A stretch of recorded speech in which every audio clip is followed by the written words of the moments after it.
When we were discussing energy stores, I mentioned one kind of a special kind of energy store, that was mechanical energy store. Whenever there is mechanical energy, it means there is energy in the stores of potential and kinetic energy. Okay, so mechanical energy store consists of, that we already discussed, kinetic energy store, plus the next one is potential energy store, and then potential energy store is further divided into gravitational potential energy store, elastic potential energy store. So we are going to look at these energy stores in detail and trying to get different various formulas, various mathematical equations that can describe these equations. Okay, so one by one we will start discussing them. The first one is kinetic energy store. Kinetic energy store, it has energy in it whenever the object has motion. So whenever any object, which any kind of material object has motion, it means that there is energy in its kinetic energy store.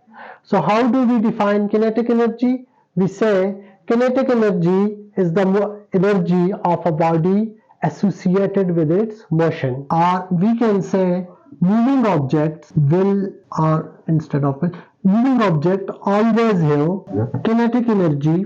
Moving always have energy in their kinetic energy stores. So what does kinetic energy depends upon? Kinetic energy depends on two factors. We represent kinetic energy by Ek, and it depends on mass of the object and the speed with which it is moving. It's square of the speed with which it is moving.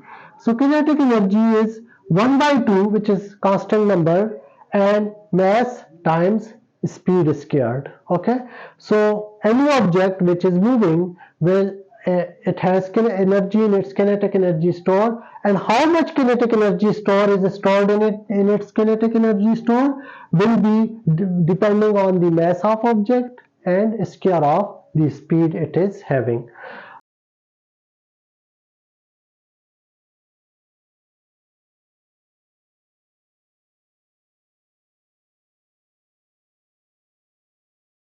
So this is our problem that we need to solve.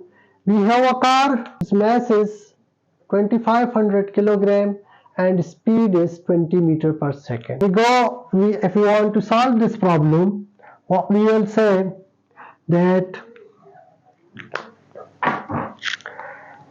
we are given some data. Mass of car m is equal to 2500 kilogram and speed of car 20 meter per second, and we need to find something, that is to find kinetic energy of car Ek. So the solution will, because this is kinetic energy, this is mass, and this is speed. We use this equation. Ek is equal to 1 by 2 m v squared 1 by 2, mass is 2500 and speed is 20 and it's squared.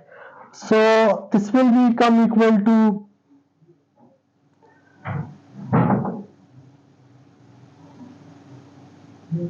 and 20 square is 400, and if you multiply these two terms, you will get the energy of 500,000 joules. Joule is the unit of energy. Okay, in System International, joule is the unit of energy, and kinetic energy will be 500,000 joule. So if a car has this much energy, then we can estimate how much energy is stored in its kinetic energy store.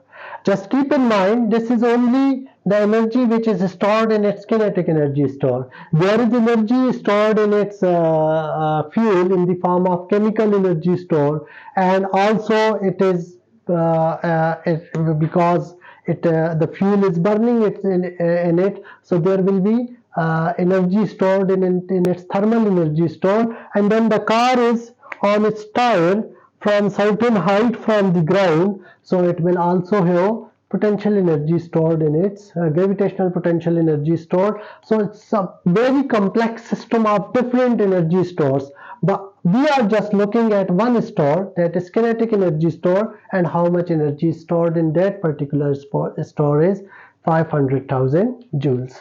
Okay.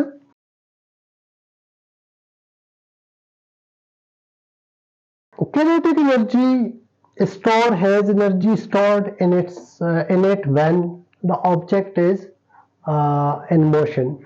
Potential energy store will always have energy store in it when it is at certain position. Okay, so the potential energy store is associated with the position, like kinetic energy store is associated with the motion. Potential energy store is associated with the position. So the gravitational potential energy stored objects have energy stored in their gravitational potential energy stores when they are raised above the ground level. Okay? So whenever an object is raised above the ground level, and by ground level, actually, if you look at any object, the earth is roughly spherical, so there is a center of earth, and gravitational potential energy, if an object is here, it has a fixed amount of gravitational potential energy stored in it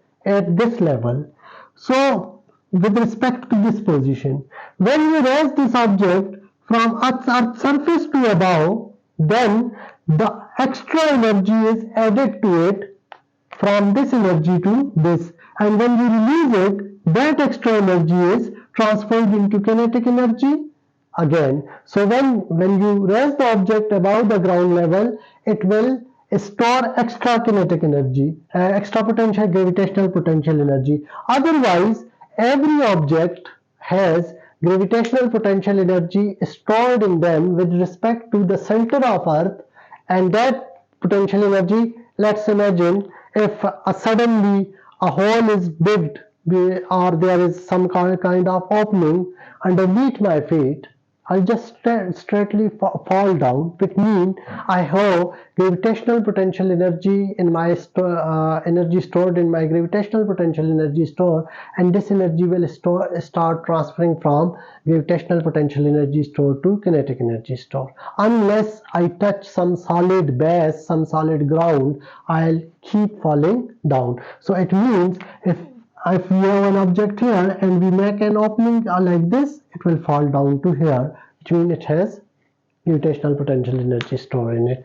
So the extra when we raise an object, or if a person is standing on the top of his house roof, he has gravitational potential energy stored with respect to the roof, with respect to the roof. So if somebody take that person up above and then throws him down, the energy will transfer with respect to the height of roof if he is falling at roof, and if he is falling on the ground, then yeah, it will be there will be a change with respect to the ground. Okay, so how do we quantify, or how do we write a formula for gravitational potential energy?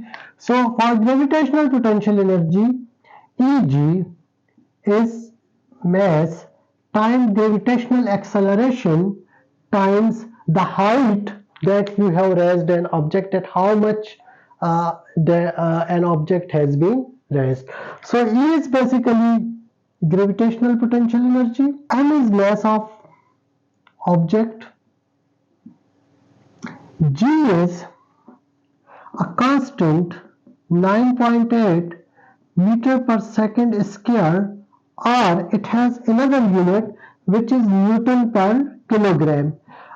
You can say it's gravitational acceleration, or how much force Earth is exerting on 1 kilogram of an object. So it has another unit which is Newton per kilogram, is also called gravitational field strength. So gravitational acceleration or gravitational field strength, and h is height.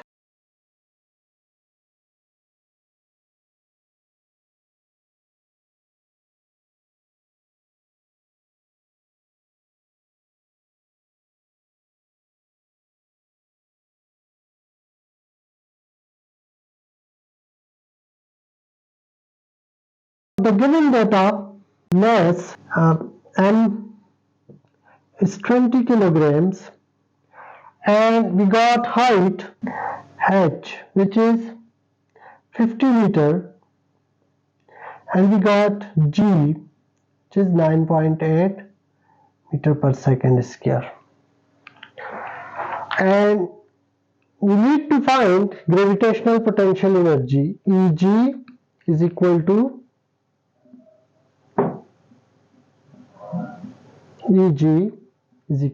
to find. Okay. So Eg will become mgh. Eg is equal to, mass is now 20, g is 9.8, and height is 50. So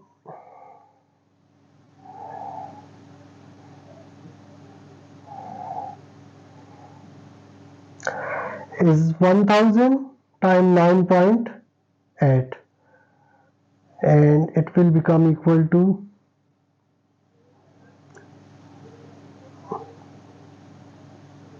9800. Okay, and what is the unit of energy? It's joule. So we can find potential energy by this technique. Gravitational potential energy, or how much energy in the gravitational potential energy store is, we can find by using this technique.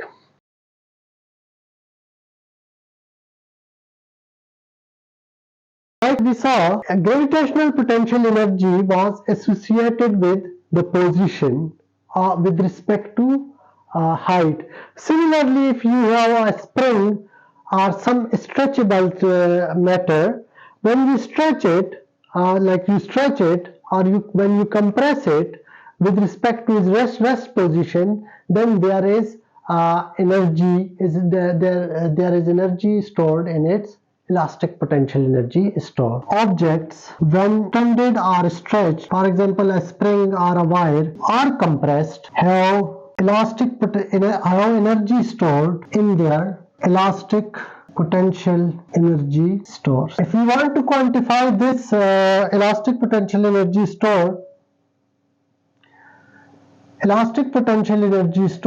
E elastic is equal to 1 by 2 K E square. Now K is a constant which depends on the type of material. If your spring is made up of iron, or is it made of aluminum, or some other metal, so it depends on the properties of material you are using. What is E? E is the extension or compression that you have made.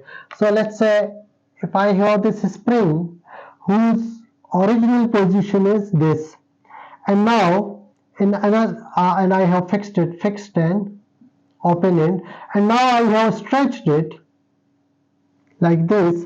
So this stretch in its position is how much you have stretched it is E, or some books also use X for stretching. So elastic potential energy is 1 by 2 K E square. E is elastic potential energy, or energy in elastic potential energy store. K is a spring constant, and E is stretched width of stretching, or in fact length would be the right word, length of stretching or compression.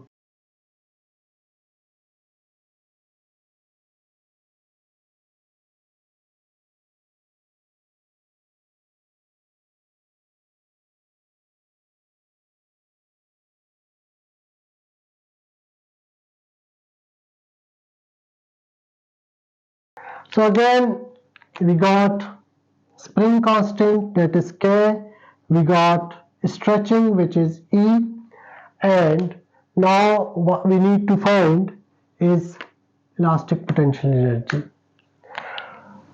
So spring constant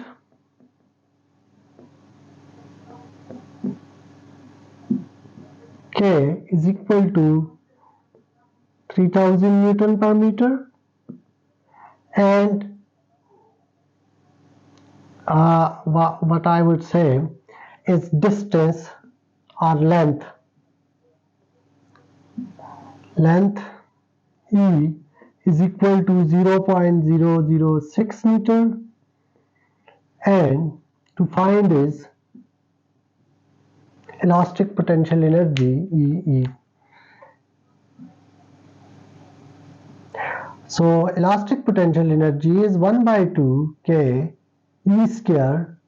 1 by 2 is 3000 multiplied by 0.006 squared. So 0.006 times 0.006, 6 are 36, 1, 2, 3, 4, 5, 6, 1, 2, 3, 4, 5, 6. So this is the number that we get from the square divided by 2. So this will become equal to 1500 multiplied by 0.000036. 0.054. So we get 0.054 joule of energy.